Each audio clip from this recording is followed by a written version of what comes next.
few years ago, I decided I needed a major life change. Everything seemed to be going downhill. My finances, my mental health, my life.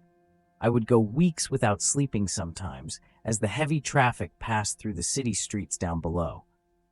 Every time I went outside, I saw more homeless people, more needles and crack pipes littering the ground, more muggings and assaults and overdoses and deaths. The city had become a wasteland, and I knew it was time to leave. I had no girlfriend, no wife, no kids. My parents had both died a few years prior, and I barely talked to my siblings anymore. I had nothing to tie me down to this place where I felt like I was dying inside a little more each day. That was when I sold nearly everything I owned, got in my car, and drove up to Alaska to try starting anew. I bought a small cabin and a plot of land in the middle of its majestic mountains and dark, enchanting forests. In the winter, the northern lights would shine through like the eyes of God, sending out divine trails of light that danced through the sky in cosmic waves. And while the move did help give me some peace of mind, in the end, the source of all my problems had ultimately followed me thousands of miles into this endless wilderness. It would take me a long time to realize the cause of all this misery was myself. Because, as a wise man once said, "Wherever I go, there I am." I lived in that cabin for 3 months without any major issues other than the constant threat of bears, moose, and wolves. I had a rifle and a shotgun for hunting, a small garden in the backyard, and a solar panel to generate electricity. "This is the life," I said, relaxing on a hammock I had strung across the corner of the cabin while staring at the endless beauty directly outside the window. White-capped mountains loomed like giants in front of thick clusters of evergreens. A virgin covering of fluffy snow made the entire world glisten and sparkle. There wasn't a house or road in sight. No work, no stress, no pollution, no cars honking all the time. I closed my eyes, breathing in the clean air. I ended up falling asleep for a couple hours, waking up just as the sun had started setting. Bright orange streaks mixed with the bloody smears of the fading light as it disappeared behind the mountains. I groggily arose, stumbling over to make a cup of instant coffee. As I sipped it, I wandered around the room, looking for something to pass the time. There were still quite a few random objects left behind by the last owner that I hadn't gotten rid of yet. I had moved in to find a stocked bookshelf filled with classics by Philip K. Dick, Isaac Asimov, and Robert Heinlein. Bored, I started rifling through the collection, looking for something good to pass the time. As I shuffled past a maze of death and Ubik, something caught my eye. A black, leather-bound book with no title or author name stood there, its cover faded with time and wear. Curious, I pulled it out and opened it. I saw the cursive scrawled across the pages in a neat copperplate script and realized it was a diary left behind by the previous owner. The first entry was dated January 9th, 2015. This is what it said. "I don't know if I'm going crazy or not. I went into town to talk to my therapist yesterday, and she said I should try writing everything down. She talks to me like it's all in my head, but I know it's not. When I first moved into the cabin, it seemed like paradise. I never thought in a million years that something would be slinking around at night. I never thought it would be hiding under my bed, peeking in windows and following me like a shadow. Right now, I'm snowed in with a cup of coffee in one hand and my pistol in the other. I can't sleep anymore. I keep hearing something shuffling around under the bed. Sometimes I think I even hear ragged breathing, as if a corpse with dirt in its lungs had come back to life. I've caught glimpses of that thing in the darkness. Whatever it is, its skin is loose, almost falling off the bone. It almost looks like a naked, emaciated man. Its eyes are rotted and dark, its back hunched, its spine twisted and jutting out like tumors. It moves in this slow, jerky way, but I can never seem to catch it. Its body seems broken and out of alignment. Its legs bend the wrong way sometimes. By the time I turn on the lights or try to take a video of it, it's always disappeared. But its fetid odor remains. It lingers in the cabin like a sweet-smelling, spreading infection. I don't know what it wants from me. I want to leave, but with the storm raging outside, I'm stuck here, unable to get all the way back to town. The snow surrounds the cabin in mounds 5 feet high. I feel like a prisoner caged with a rabid beast, not knowing when it will strike. My wife claims she hasn't seen or heard anything, but she keeps vanishing on me. Last night, she disappeared in the middle of a snowstorm. Where did she go? I asked her in the morning, but she said she was here the whole time. She didn't remember anything. There's no way she went into town. There wasn't time, and the trails were impassable that far down. Something's going on here, but I don't know what it is. I'm truly scared for our lives. I slammed the diary shut, not wanting to read anymore. I didn't want to become infected by some kind of contagious cabin fever. If the last owner had gone insane in the mountains and started hallucinating naked corpses crawling around, I really didn't want to know. I shoved the diary back in the bookshelf, going for A Maze of Death instead. I tried to forget what I had read in the diary as I flew through the novella. All night, I tried to get the image of the naked, twisting man with rotted eyes out of my head, but I couldn't. I eventually fell asleep right before dawn. But as my eyes were closing, I thought I saw a silhouette in the window, a starved man with excited black eyes that seemed to be rotting out of his skull. I thought I saw him put his inhumanly long fingers against the glass as he leaned forward. I blinked, sitting up and glancing out into the white, snow-covered wonderland. There was nothing there. Another hunter occasionally followed the deer trails near my cabin. A frozen lake stood a quarter-mile away, the surface white and covered in thick drifts of snow. I bundled up, deciding to go outside for a hike in the frigid dawn. I strapped on my snowshoes and grabbed my shotgun, as I always did when I went outside. I never knew when a polar bear might be waiting around the next tree, after all. I opened the door, seeing footprints pressed into the snow all around my house. At first, I thought it was that silhouette I had seen, the nightmarish thing from the diary. But the footprints didn't go over to my window.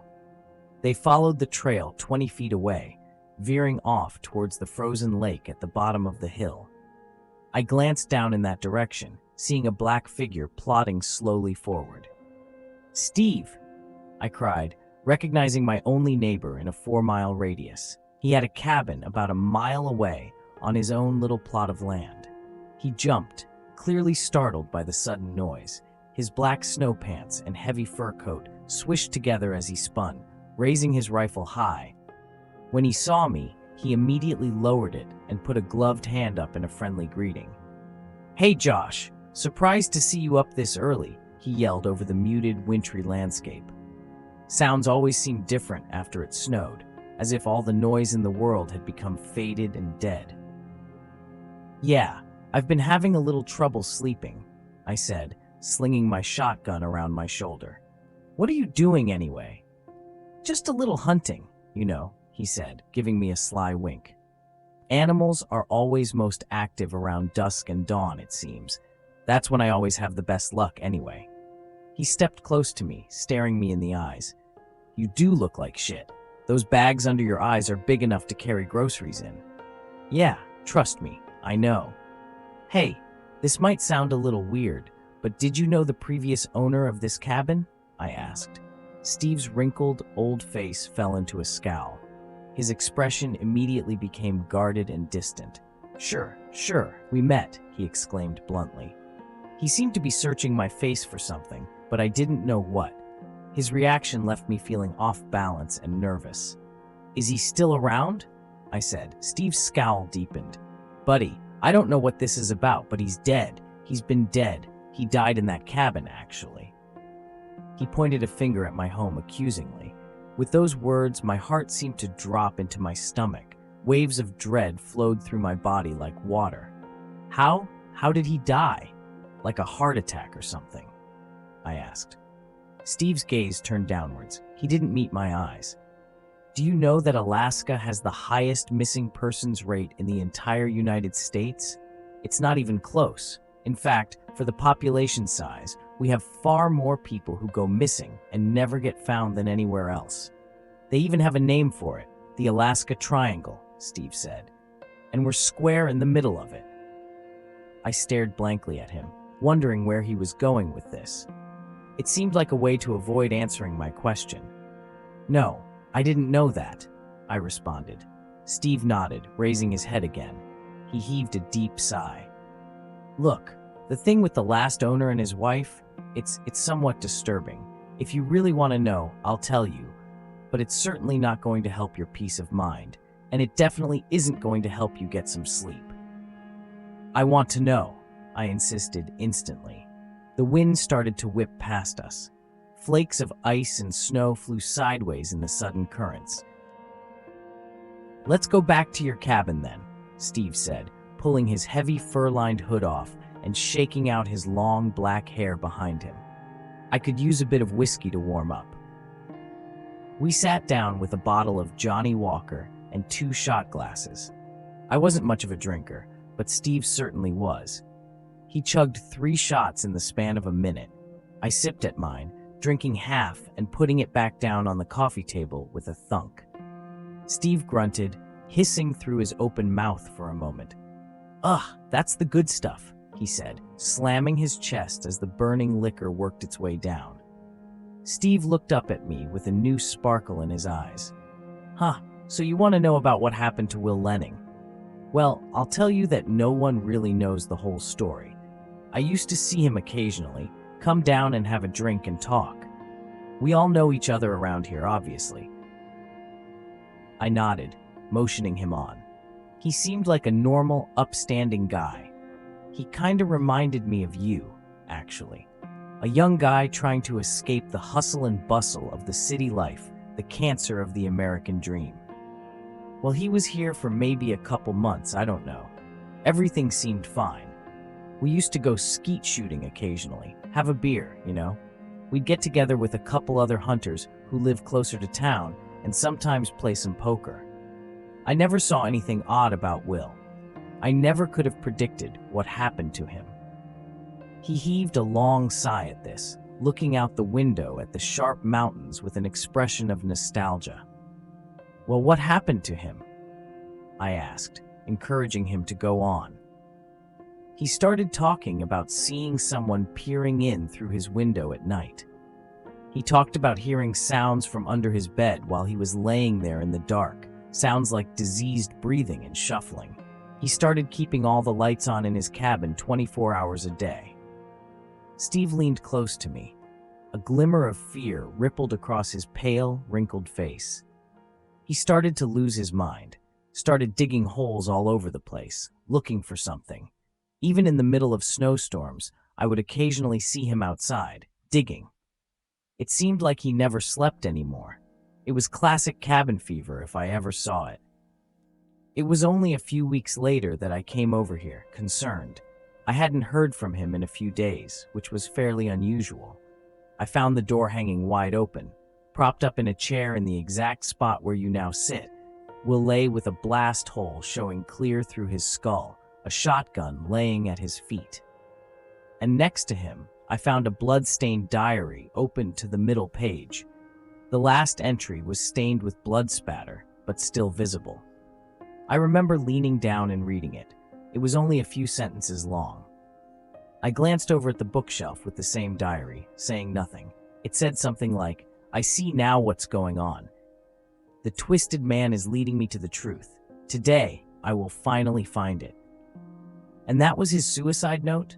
I asked, my heart hammering in my chest. He nodded. Yeah, I went into town and got some rangers to come check it out. Eventually, they got cops and CSI there. They took all the stuff as evidence, including the diary, he said. Good riddance, I say. Reading something like that is never beneficial. Sometimes delusions spread like a virus, you know what I mean? I did, but I said nothing. I glanced back at the diary, its black leather cover gleaming like a crouching snake. And I wondered, if the police took the diary as evidence, how did it get back here?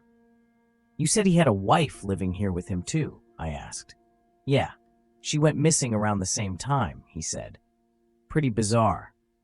The cops thought maybe she just moved away, but he shook his head grimly. As far as I know, she was never seen again. It was like she had evaporated into thin air. After Steve left, I walked stiffly over to the bookshelf, taking down the diary. I flipped open through the pages. In the middle, I found the last entry. Spatters of old, darkened blood were scattered over the page like raindrops. I found the suicide note and read the date. January 27th, 2015, it read. Will Lenning had not lived long after he started seeing the twisted man. I wondered if my fate would be the same. The sun had started to set outside as I sat with the diary at the small circular kitchen table, eating some stewed venison and rice as I read through the entries.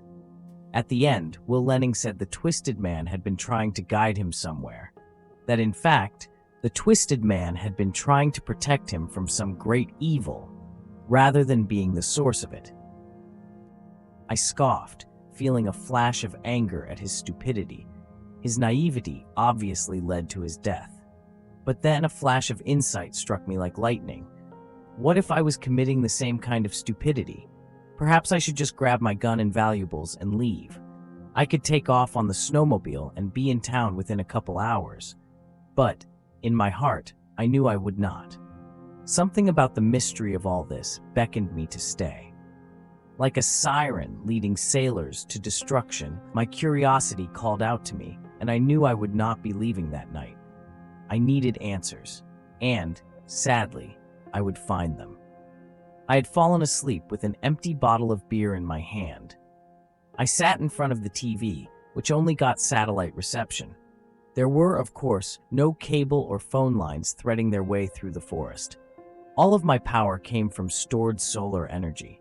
Since I rarely watched TV and really only used it to cook or heat up water for bathing, the energy produced was sufficient even in winter.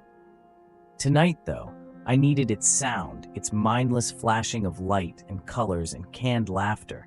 It seemed to drive away the creeping, suffocating presence like a candle. I woke suddenly. The TV flashed with static, the repetitive hissing of the white noise spit from the speakers like thousands of snakes. I glanced up at the clock. 3:33 a.m. I looked around the dark cabin, confused for a long moment. I didn't understand what had woken me so abruptly. The satellite had never gone out before, either, even with the howling winds and freezing hail of the Alaskan winter. The TV started flickering as if the static were rising upwards. Black lines traced their way horizontally across the screen. The hissing deepened into a gurgle, and for a second, I thought I heard faint words behind the white noise. I thought I heard breathing, slow and diseased, like the death gasp of a drowning man. A black line rose across the TV, and an image came into view. The cabin was suddenly plunged into silence, except for the shrieking, wintry wind outside. I leaned close to the screen, confused at what I was looking at. It looked like a live camera feed of a room. As I took in the details, I realized it was my cabin. I saw myself in the chair, leaning close to the screen. I raised my hand, and the miniature version of me on the screen did likewise. Ice water seemed to drip down my spine as waves of dread coursed through my body. "What the fuck is this?" I whispered, looking back to where the camera should be. It was just a coarse wooden ceiling in that corner. I turned back to the screen and nearly screamed. The TV showed a pale, naked man crouching directly behind my chair now. With jerky movements, he rose, his broken spine twisting and shivering. A hissing voice rang out from the speakers. It spoke as if it had dirt and writhing maggots in its throat. "He is a killer, the shadow of death," it gurgled. "Many have fallen. Many lie buried across this forest. You will be next. He is watching you." Long, broken fingers with blackened nails reached out to touch my shoulders. I jumped out of the chair, stumbling back as I spun around in terror. My back smashed into the TV, and it fell to the floor with a shattering of glass and an explosion of light. In those few moments before the darkness descended on me like a blanket, I thought I glimpsed a pale, sunken face with rotted, blackened eyes peeking out from behind the chair. I turned on every light in the cabin, but there was no sign of the twisted man now. I knew I had to get out of there, though.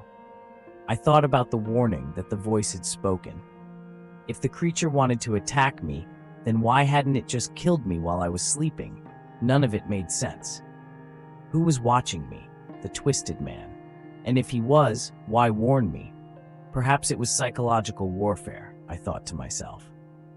Perhaps the twisted man simply liked to play with his food before he ate it. Thoughts raced through my head at 1,000 miles an hour as I threw on snow pants and a couple heavy sweaters and coats. I covered up my entire body as much as I could to try to prevent frostbite. I had made up my mind to flee. There was no snowstorm tonight, though the entire landscape was blanketed in it, and I knew the wind chill would be like an ice blade whipping against my skin. It was extremely dangerous to travel in the middle of the night like this, in temperatures that might reach -30 degrees. Steve had been right.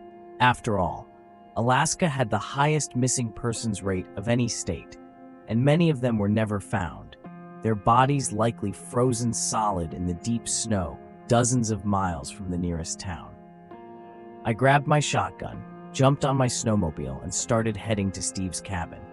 I hoped I could wait there until the sunrise and then figure out what to do next. But fate would take the decision out of my hands. I felt like there were eyes watching me as I drove along the narrow, winding deer trail. The boughs of the evergreens reached into the path like greedy hands, grabbing at my coat and legs. More than a couple times, I thought I saw a pale, naked figure standing in the snow, but it had always gone when I turned to look. I gave a sigh of relief when Steve's place appeared in the distance. I could see the lights twinkling through the small windows of his log cabin. I pulled up next to his door, looking down. I saw 2 pairs of footprints there, one much smaller than the other. I found it odd, but shrugged it off. The snowmobile cut out with a sucking gurgle. I knocked on the door hard a few times. Steve appeared after a few moments, groggy and half-dressed. He blinked slowly as he looked me up and down. His wrinkled face fell into a frown. "Steve, I need a favor," I said quickly. "Something weird is happening in my cabin. Can I stay here until morning? Until maybe I can go to town or something? I can't stay at my place tonight. I just can't." He nodded, yawning and motioning me in. "You can sleep on the couch, I guess," Steve said. "Put that shotgun somewhere safe, though, boy." He had a partitioned bedroom in his cabin. It was significantly larger than my little one-room cabin, though it was basically still just a joint kitchen-living room, a small bedroom, and a bathroom. He pointed to a well-worn couch in the corner and gave me an apathetic wave as he stumbled back into his bedroom, slamming the door. I couldn't sleep, though. I tiptoed around the room, looking at Steve's bookshelf. He had a rather strange taste in books. Lots of Anne Rule and true crime there. I saw dozens of books about Ted Bundy, John Wayne Gacy, Richard Chase, Herbert Mullen, Jeffrey Dahmer, and Richard Ramirez among the collection. At the end, a large black binder stood, unlabeled and worn-looking. It reminded me of the look of that leather-bound diary for a second, and my heart dropped. But logically, I knew this was just a coincidence. Yet, still, I pulled out the binder, my curiosity piqued. What I found inside filled me with dread and horror. Countless news clippings covered the length of it. The first clipping was from nearly 20 years earlier, about a woman who went missing in the Alaskan forest while hiking. A later one confirmed that her body was never found and that her family was still hoping that she might turn up alive somewhere. A reward was offered for any information, it said, and every page after that was more of the same. Missing woman, murdered prostitute, missing man, no leads. I kept flipping through until I found clippings about Will Lenning's suicide and the sudden disappearance of his wife. On the article about the suicide, Steve had used red marker to scrawl "Ha!" next to it. I heard the click of a gun being cocked from behind me. I froze as Steve's voice traveled across the room like a whisper.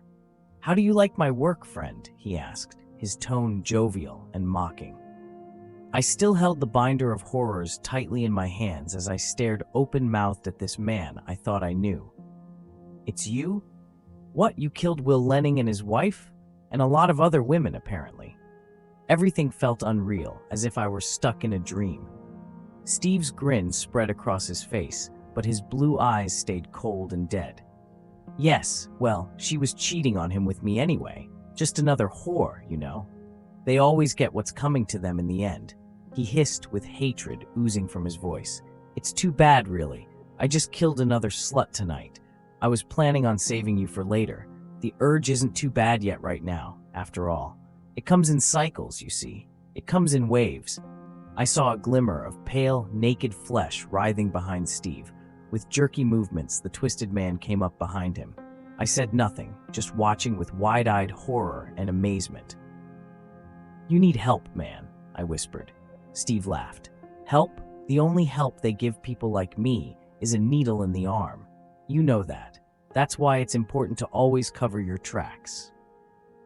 The twisted man ran a long, broken finger across Steve's neck.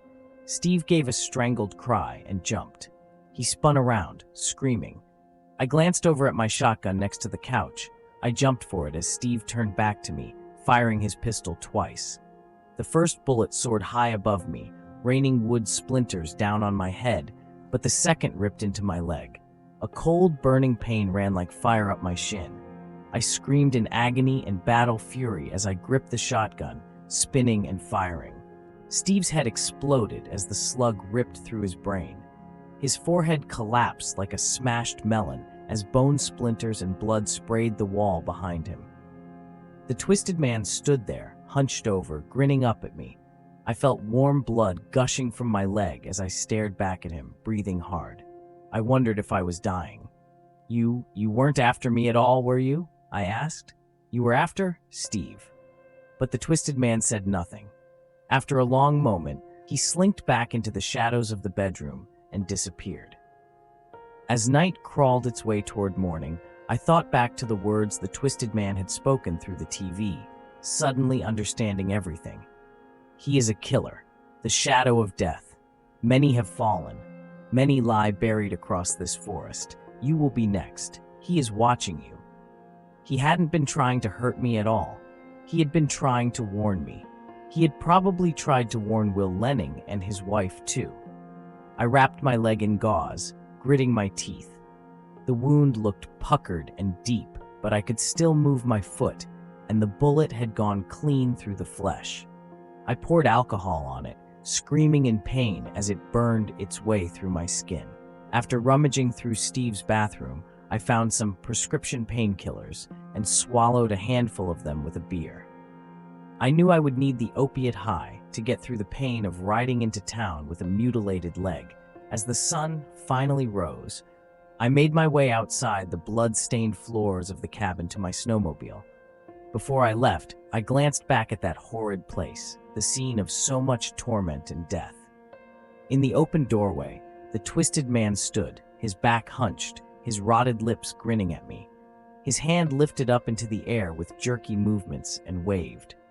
I waved back as I started the engine and headed into town.